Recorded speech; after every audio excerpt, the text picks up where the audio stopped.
ہمارے حساس ادارے ہیں انہوں نے خفیہ اطلاع پر ایک کارروائی کی 16 تاریخ کو 5:50 پہ صبح کے ٹائم،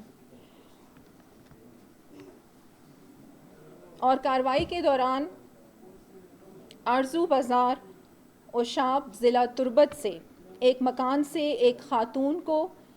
جس کا نام نور جہاں دختر واحد بخش ہے گرفتار کیا، اور اس کے ساتھ اس کے ایک ساتھی کو بھی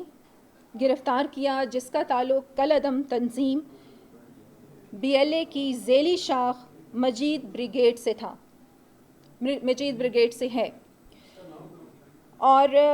خاتون کا نام نور جہاں، ساتھی کا نام ابھی تک سامنے نہیں آیا، لیکن ان کا تعلق جو ہے وہ کالعدم تنظیم BLA کی ذیلی شاخ مجید بریگیڈ سے ہے، اور ان سے جو برآمد چیزیں ہوئی ہیں اس میں ایک خودکش جیکٹ، ایک کلاشنکوف، بارودی مواد جس کا وزن تقریباً 9 کلو گرام ہے، اور 6 ہینڈ گرینیڈ۔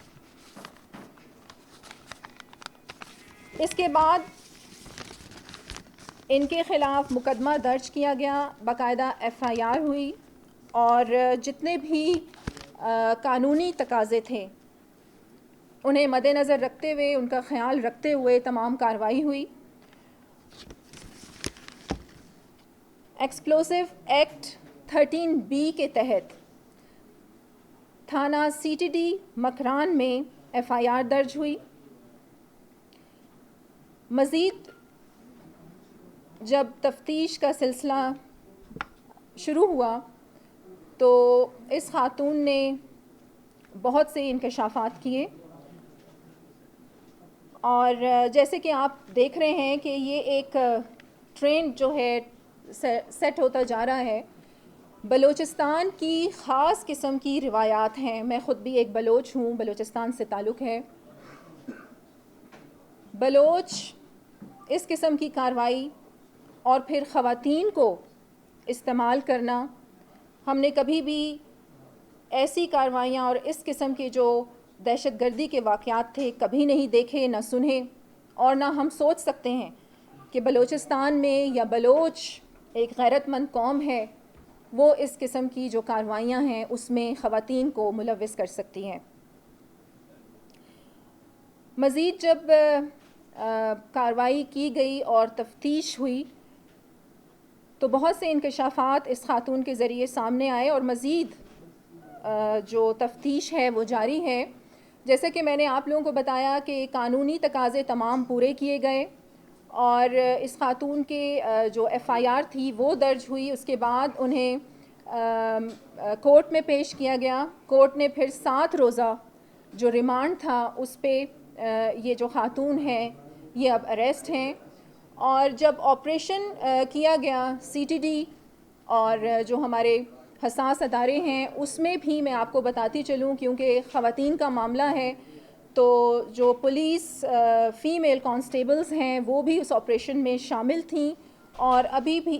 جو فیمیل پولیس کانسٹیبل ہیں وہ وہاں پر موجود ہیں، اور انہی کی کسٹڈی میں یہ خاتون ہیں۔ اور اس کے ساتھ ساتھ جو انکشافات انہوں نے مزید کیے، آپ لوگوں کو یاد ہوگا کہ اسلم عرف اچھو ایک دہشت گرد تھا جو افغانستان میں مارا گیا۔ اس کی جو وائف ہے یاسمین، نور جہاں کے مطابق یاسمین سربراہی بھی کر رہی ہے، اور خواتین کو مزید تیار کیا جا رہا ہے خودکش حملوں کے لیے۔ اور اس میں اس کی ایک اور بھی ساتھی وحیدہ نام ہے اس کا، جو اس وقت گھر میں موجود نہیں تھی نور جہاں کے مطابق، اور بھی کچھ خواتین ہیں جن کا نام سامنے آیا ہے، اور تفتیش کے دوران امید ہے کہ مزید کامیابیاں سیکیورٹی نافذ کرنے والے ادارے، بلوچستان کی گورنمنٹ، سب کو جو مزید معلومات ہیں وہ ملیں گی، اور اس کے ذریعے ہم انشاءاللہ جو دہشت گردی کے واقعات ہیں ان پہ قابو پائیں گے۔ ایک نام اس میں جو خاتون کا نور جہاں سامنے لے کے آئی ہیں وحیدہ نام ہے، ایک اور خاتون ہیں. یہ 3 خواتین کے نام جو اب تک میں آپ لوگوں کو بتا دوں، وحیدہ، فہمیدہ اور حمیدہ. اور نور جہاں کا یہ بھی کنفیس انہوں نے کیا ہے کہ جو مجید بریگیڈ ہیں وہ باقاعدہ طور پر ان خودکش حملوں کے لیے خواتین کو تیار کر رہے ہیں. ایک اور بڑی اہم بات جو نور جہاں نے کنفیس کی ہے کہ اسے مالی معاونت جو ہے وہ حاصل تھی، اور پیسے باقاعدہ طور پر ایک شخص نامی ندیم کے تھرو دبئی سے بھیجے جا رہے تھے. ہماری جو حکومت ہے وہ دبئی کی حکومت سے اس سلسلے میں بھی ان ٹچ ہے، خط و کتابت جاری ہے، اور اس کے خلاف بھی کارروائی کی جائے گی، اور مزید جو معلومات سامنے آئیں گی وہ پھر میں آپ کے ساتھ شیئر کروں گی.